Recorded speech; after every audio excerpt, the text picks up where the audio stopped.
e a pessoa que ele teve a visão disse a ele: ajude os macedônios.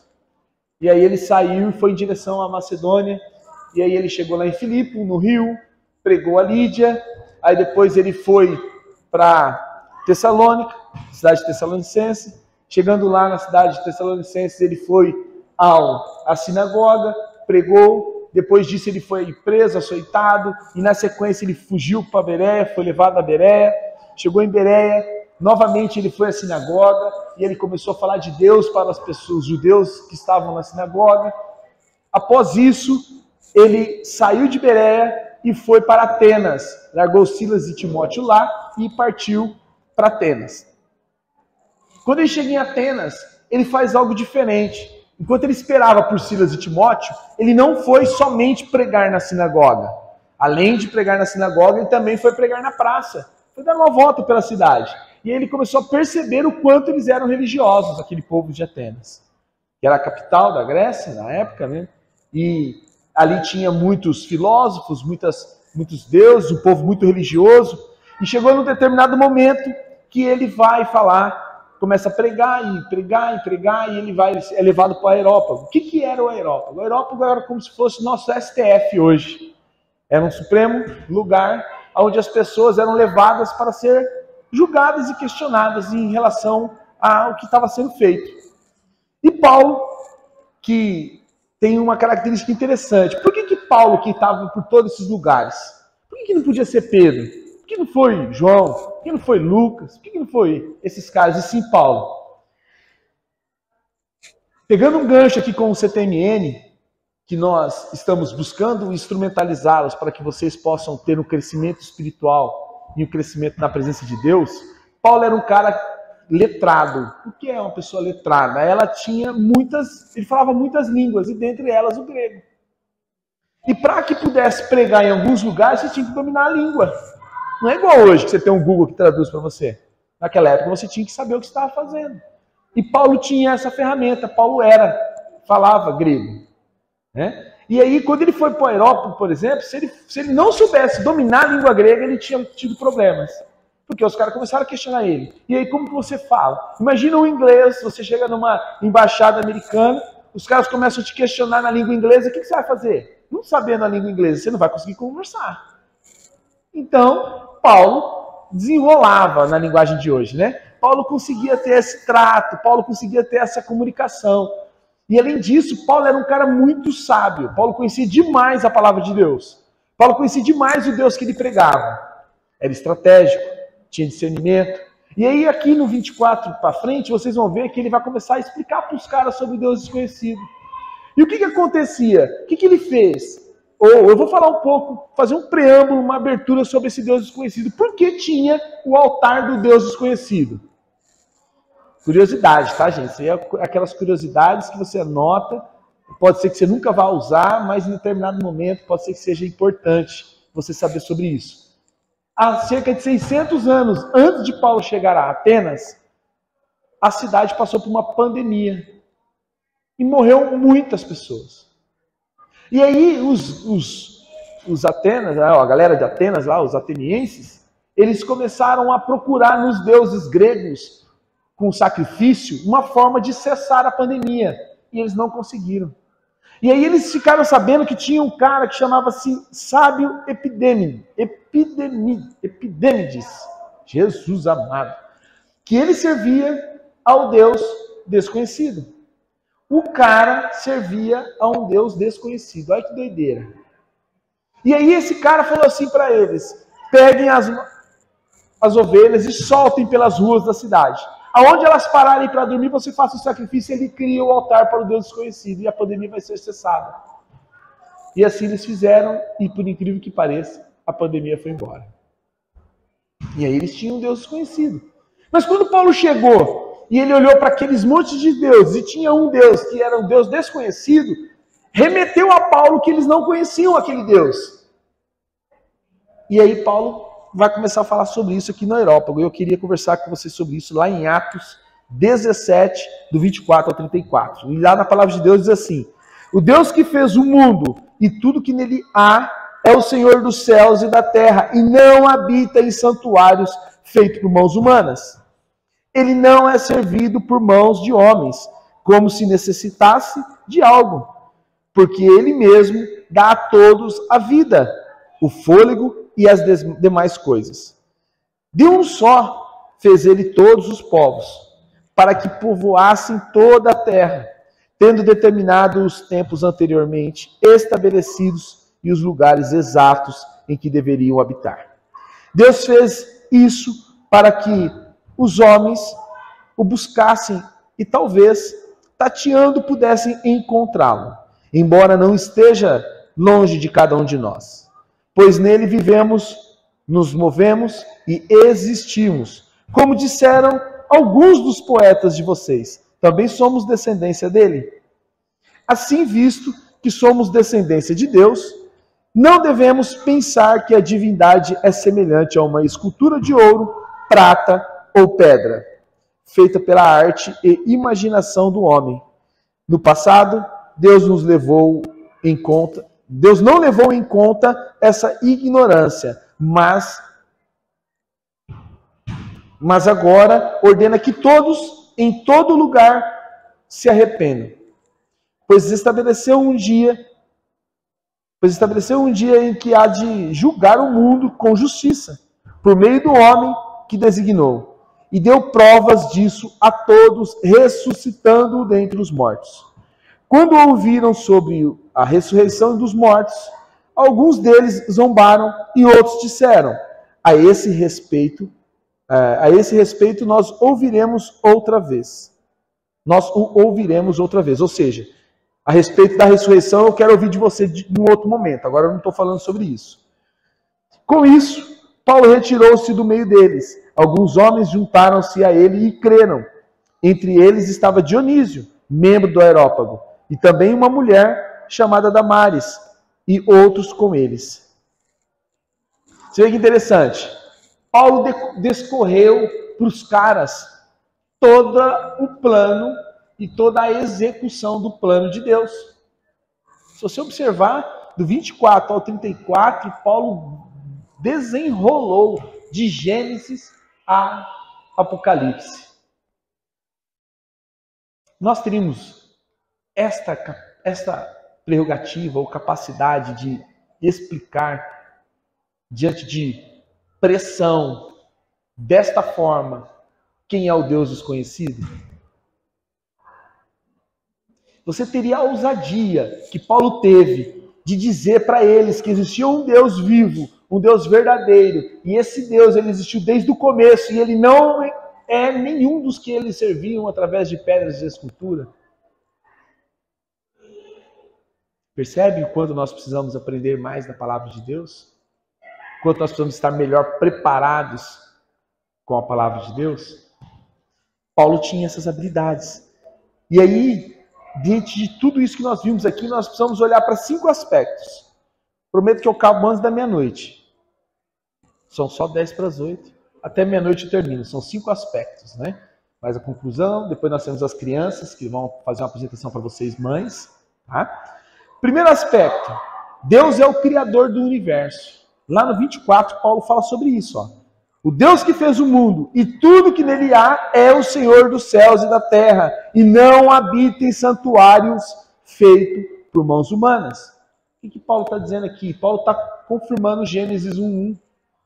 Paulo está descrevendo o que aconteceu naquele momento. E Paulo está dizendo que é o seguinte, pessoal, se vocês não servem a esse Deus, Criador de tudo isso, vocês precisam se converter. Para os dias de hoje pessoal, ainda não estamos servindo ao Deus Criador do universo e da terra. Como está a sua vida em relação a isso? Você tem a percepção, você tem, diante desse primeiro aspecto, a plena convicção de que é esse Deus que você segue?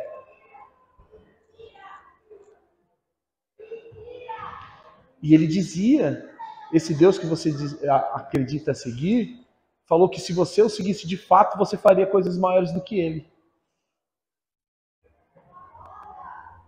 Falou que você expulsaria demônios. Falou que você daria vista aos cegos. Você curaria enfermos.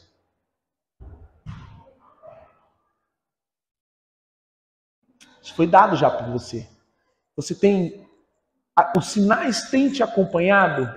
Por onde você anda, as pessoas enxergam os sinais de Cristo na sua vida, como enxergavam na vida de Paulo? Isso é para a gente refletir. Estou levando você à reflexão, junto comigo.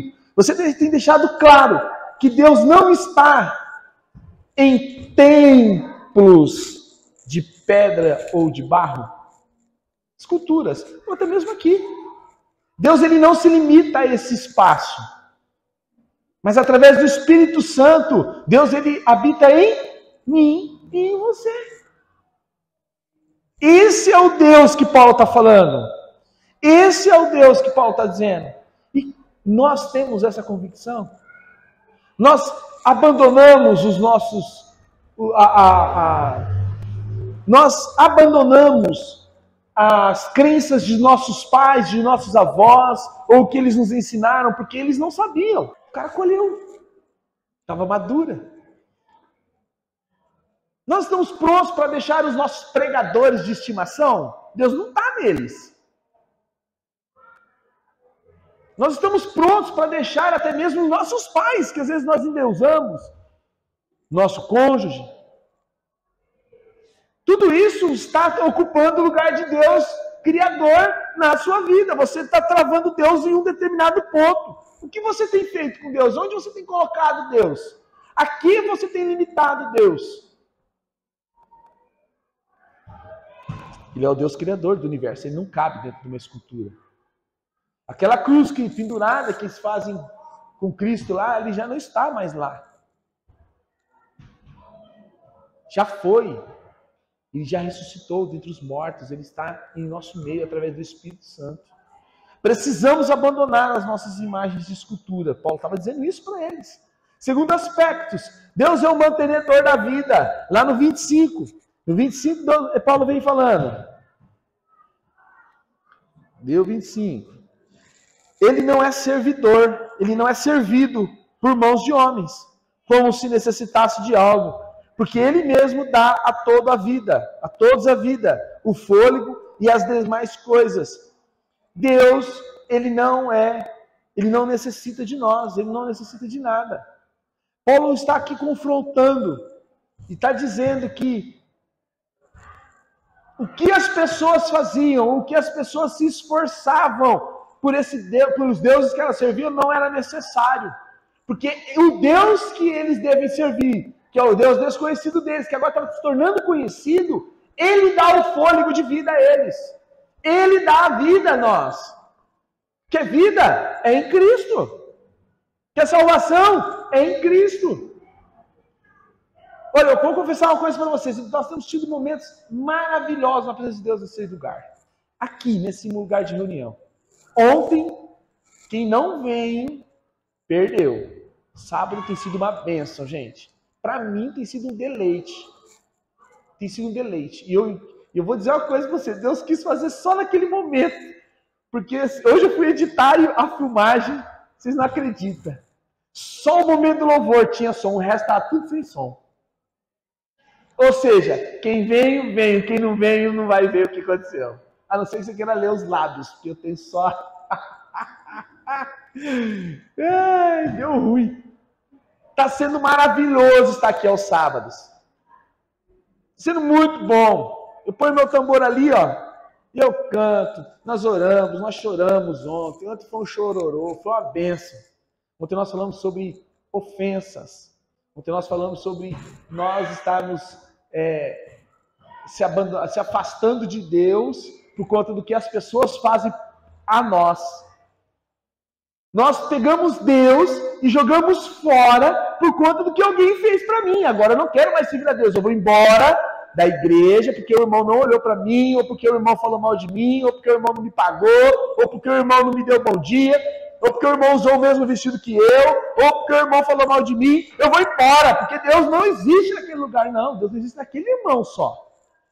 E lá em Lucas, vai falar que você vai ter que perdoar o cara 7 vezes se ele voltar e pedir para que você o perdoe. Deu ruim. Aí, nós somos ofendidos. E a palavra de Deus diz que não vai ter como não termos escândalo. O escândalo ele vai existir no meio de nós. Mas e aí quando Jesus fala para os discípulos sobre essas coisas, dizendo para eles, vai ter escândalo no meio de vocês. As pessoas vão pisar no seu calo, as pessoas vão te maltratar, as pessoas vão te... E os caras pertinho de você, não é gente longe não, é gente pertinho. É o cara que te discipulou, é o cara que te levou a Cristo, é o cara que você deu de comer para ele, é o cara que você tirou o carrapicho, é o cara que você carregou. Esse vai te levar a escândalo, vai te maltratar, vai te maldizer. E aí Deus olha e fala assim para os caras, essas pessoas vão fazer tudo isso com vocês, mas se ela voltar para vocês e dizer assim, eu me arrependo, você tem que perdoar. Se ela fizer isso 7 vezes no dia, perdoe. E aí os discípulos olham para Jesus e falam assim, Jesus, dai-nos mais fé, Deus, porque nós não temos como fazer isso. Nós não conseguimos abandonar isso sozinho. Nós precisamos de mais fé. E aqui Paulo está dizendo que o governador, que o Deus, né? Que Deus é o mantenedor da vida. Ele vai te dar a força para você conseguir romper. Se você está preso a coisas ainda que te bloqueiam e te neutralizam e não deixam você viver esse Deus majestoso, grandioso, que você não precisa ficar falando palavras mágicas, é só dizer, sai em nome de Jesus, está tudo resolvido. Dor em nome de Jesus, saia. Dor em nome de Jesus, deixa esse corpo, sai dessa pessoa. Faça isso, faça aquilo, e as coisas vão acontecer, e você pode ver isso na sua vida, mas você precisa entender que esse Deus ele não está preso numa caixinha. Ele não está preso na sua mão, ele não é o seu bibelô. Ele é muito mais do que isso, ele é muito mais além disso, ele é muito mais grandioso do que isso. E aí nós vamos para o terceiro aspecto. Deus é o governador de todas as nações. Lá no 26 e 27, ele vai dizer, de um só fez ele todos os povos, de Adão, de um só, ele fez todos os povos, tá? Aqui ele está falando de Adão, tá bem? Para que povoassem toda a terra, tendo determinado os tempos anteriormente estabelecidos e os lugares exatos em que deveriam habitar. Deus fez isso para que os homens o buscassem e talvez, tateando, pudessem encontrá-lo, embora não estejam longe de cada um de nós. Gente, está pertinho de você. Mas nós somos tão incrédulos e tão incapazes que nós não conseguimos tateá-lo. Porque o ser humano foi colocado um chip em você, dizendo que você tem que ter algo para adorar. Você tem que ter algo para você pegar, algo para você ver. Gente, eu já participei de processos de libertação de todos os gêneros. E eu já vi demônio relutar para sair de uma pessoa e ele entendia que ele tinha parte na vida da pessoa por causa de uma nota de dólar que ela tinha na carteira. Uma nota de dólar travava a saída, a libertação da pessoa. Você tem noção do que é isso? A pessoa está presa numa nota de dólar que deram para ela e ela tem aquilo como se aquilo fosse trazer mais dinheiro para ela. Onde ela depositou a fé dela? Naquele dólar, não em Deus. E aí automaticamente ela deu legalidade, ela deu abertura para que Satanás agisse na vida dela, pintando e bordando. E aí não conseguia ser liberta. Aí até que Deus me revelou, ela tem algo que aprende. Aí fui perguntando, ela falou assim, eu tenho uma nota de dólar na minha carteira, será que é sobre isso? Tirei a nota de dólar, o demônio, acabou a conversa, foi curada, foi transformada, e a pessoa deslanchou. Às vezes você ganha presente de pessoas. Sabe como você tem que fazer quando você ganha presente de pessoas? Pega o presente, às vezes até de crente, meu irmão. Pega o presente e fala assim, Senhor, eu consagro esse presente ao Senhor. Eu quero que o Senhor limpe esse presente de tudo, qualquer situação ou coisa que ele foi consagrado ou determinado para que ele existisse. Eu repreendo agora e eu determino que esse presente ele só serve para a tua honra e glória. Consagra ao Senhor. Como nós fazemos com comida. Nós não oramos consagrando a comida ao Senhor? Você não sabe o que a cozinheira do restaurante que você foi fazer acredita? A que demônio que ela consagrou aquele alimento? Que tipo de tempero que ela colocou ali? Vocês estão achando que é brincadeira? O negócio é sério. Aí você fica com ânsia, fica passando mal o resto da semana. causa da comida que você comeu. E que Satanás te pegou naquela curva ali. Então nós precisamos estar atento. E esse Deus que Paulo está falando para esses caras é o seguinte: vocês estão achando que vocês governam algo? Esquece, filho. Está tudo no poder dele. Vocês só estão aqui porque ele permitiu. E vocês só vão fazer algo comigo se ele permitir. Não foi com essas palavras, né? Mas Deus é o Deus de todo o universo, do início ao fim. Ele é o governador de todas as nações. Toda a história e geografia das nações, incluindo o Império Grego, estão sob o controle de Deus. Todo, irmão, tudo. Se você está aqui hoje, Deus está no controle. Ele pode ser educado a ponto de não forçar a porta. Se você não aceitar ele não vai entrar. Mas ele só permite que Satanás faça com a sua vida o que ele quer. Satanás não tem todo o poder que ele pensa que ele tem. É só você olhar para o texto de Jó. Quando Satanás queria tocar a vida de Jó, o que Satanás fazia? Ia lá na presença de Deus. Imagina a cena, né? Satanás andando pelos corredores do céu. Olha que interessante isso. Você já pararam para analisar uma cena dessa? E Deus fala assim: e aí, cara, por onde você anda? Aí ele fala assim: eu estava andando lá pela terra. Aí Deus olha e fala assim: você viu meu servo Beto? Roberto, rapaz, o cara é topzera. Aí Satanás fala: claro. Pisa no calo dele que está lá na joanete, que está lá no dedão do lado direito, para ver se ele vai aguentar. Aí Deus fala: tá bom, pode lá pisar. E aí Beto suporta. Aí vai indo. Isso mostra que Satanás não pode fazer o que ele quer. Apesar de ele ter o poder sobre o mundo. Ele pode lançar coisas a você e você pega ou não pega. Só que na maioria das vezes, nós pegamos. Nós gostamos dos manjares oferecidos pelo Satanás. Essa é a diferença. Porque na presença de Deus é tudo mais difícil. Hoje eu fui lá no Terra Verde, naquela região lá, fazer uma entrega. E eu vi um negócio tão legal, tem uma rotatória grandona assim, ó, não sei quem já foi por lá, que tem um monte de árvore. No meio de uma rotatória, tem um monte de árvore, parece um jardim.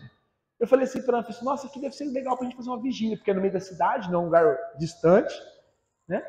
E dá pra gente fazer uma vigília ali.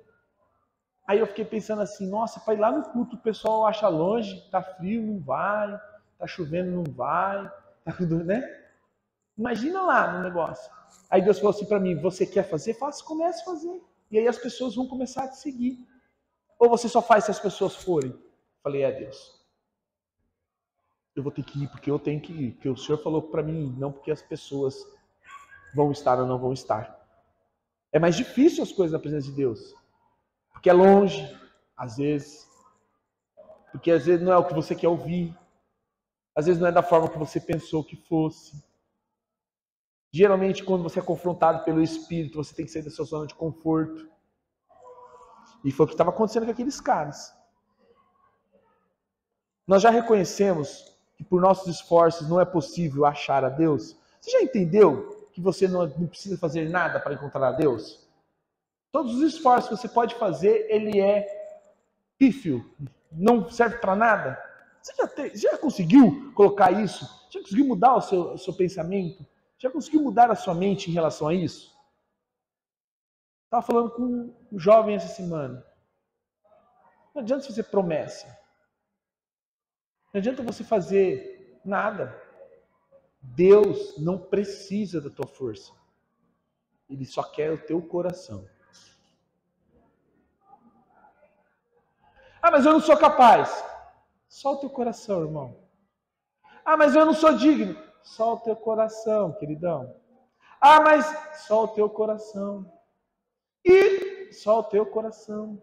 Para de se bater. Para. Eu aprendi uma coisa. E eu tenho exercitado isso na minha vida. Se você está aqui parado aqui, está tudo caindo em volta, mas você não está parado num lugar firme, fica quieto. Não se bate não, fica quietinho. Espera o momento certo para se mexer. Isso mostra quanto você não está se movimentando e deixando com que Deus se movimente por você. Gente, eu estava passando, quando eu decidi vir para o Santa Antonieta, foi o momento mais difícil financeiramente da minha vida. Estava passando um momento muito terrível. Minhas empresas iam muito mal, muito mal. Estava no meio de uma pandemia. Eu praticamente estava quebrado. Eu não tinha dinheiro para vir para cá. Mas eu coloquei no meu coração que eu tinha que fazer algo diferente e maior para Deus. E Deus foi me dando as coisas. Eu estive conversando semana passada, estive conversando essa semana. Às vezes eu converso bastante com o Senhor Djalma, a Dona Flor. Sempre quando está para fechar o mês, Deus me dá a medida exata. Deus sempre me surpreende. Deus sempre me dá mais do que eu peço. Deus sempre me dá mais do que eu preciso.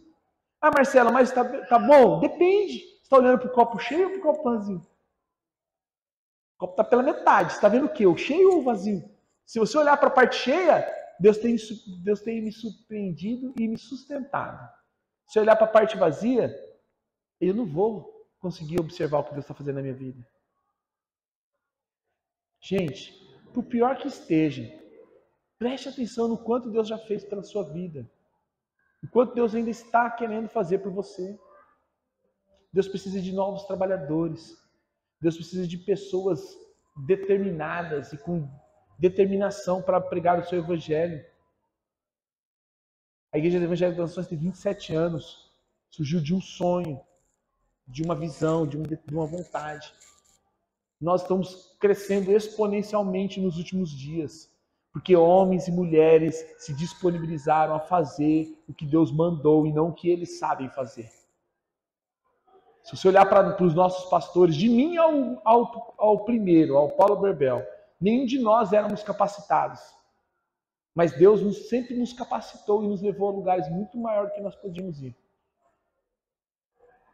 Todos eles, sem exceção, todos eles eram desacreditados. Mas Deus os levantaram, Deus os levaram a lugares grandes.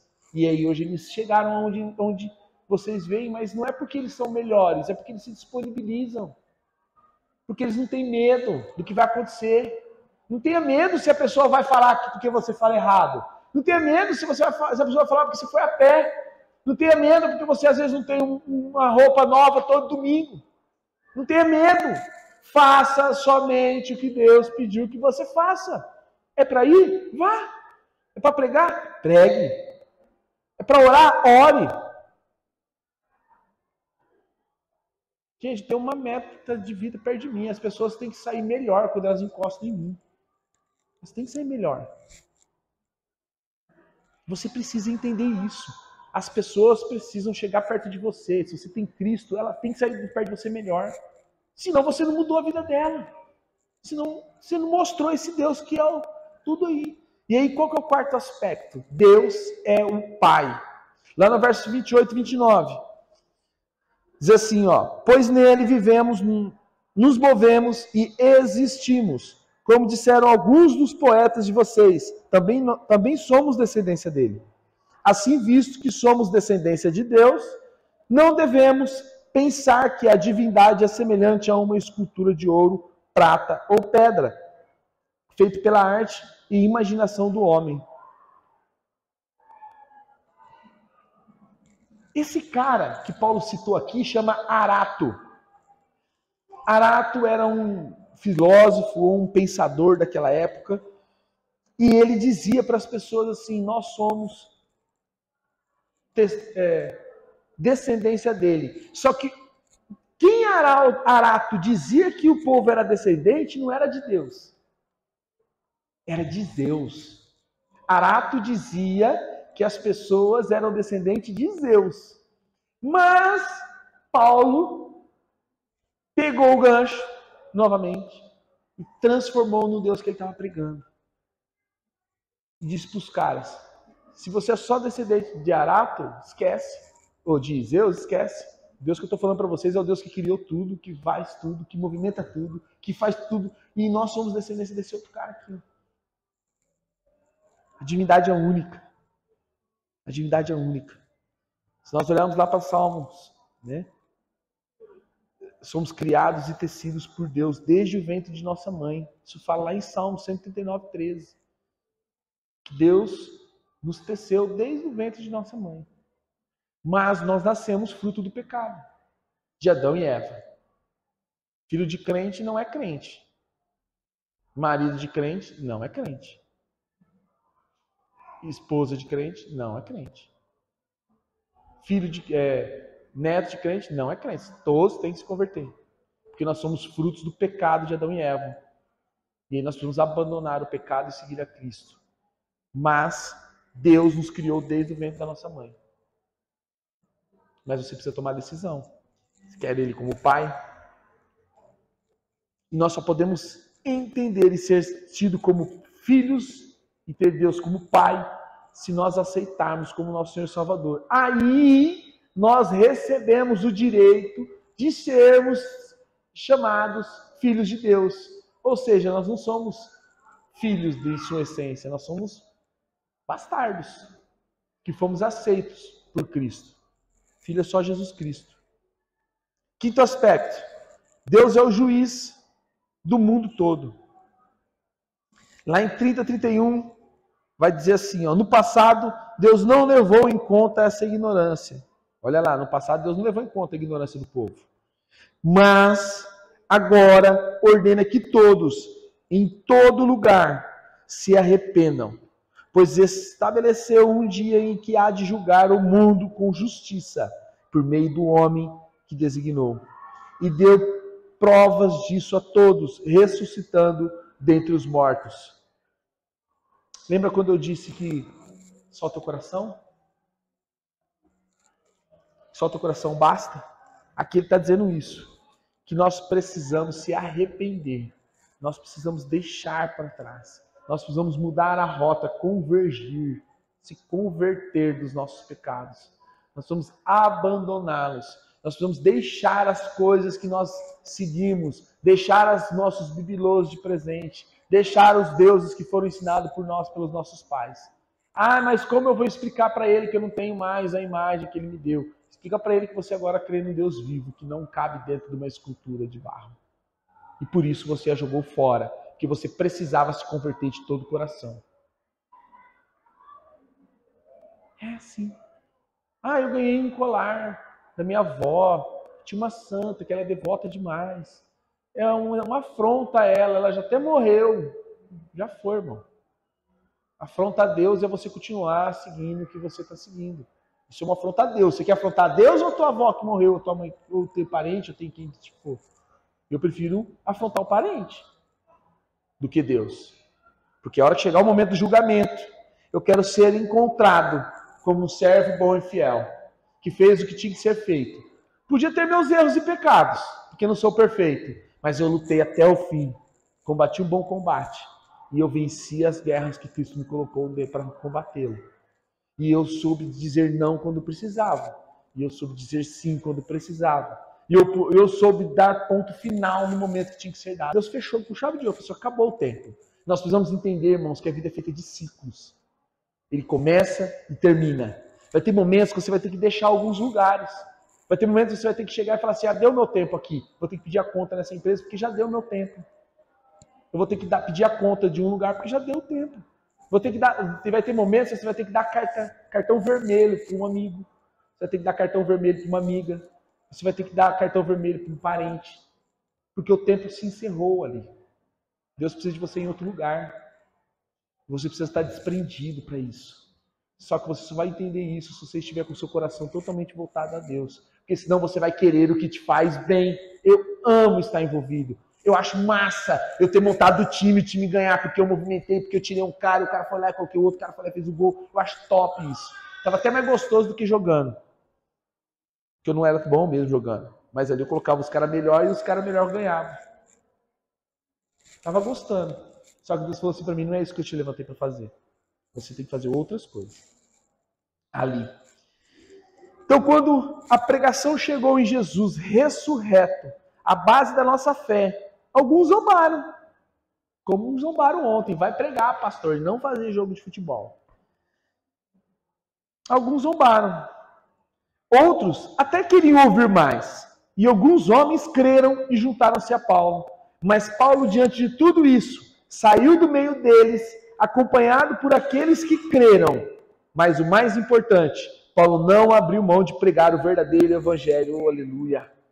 Temos que pregar o Deus vivo e verdadeiro e a salvação pela graça mediante a fé em Cristo Jesus ressurreto. Pois só assim eles terão fé e crerão. Olha, parece até que eu tenho a ver com relação com o time de Santo Nieto. Você foi lá, falou, tá na hora de você sair, sai. Se alguns que não viram quiser te acompanhar, beleza. Se outros não quiserem, glória a Deus, siga a tua vida, vai fazer o que tem que ser feito. Como está a sua vida? Você tem seguido um Deus vivo? Você tem seguido um Deus ressurreto, um Deus verdadeiro?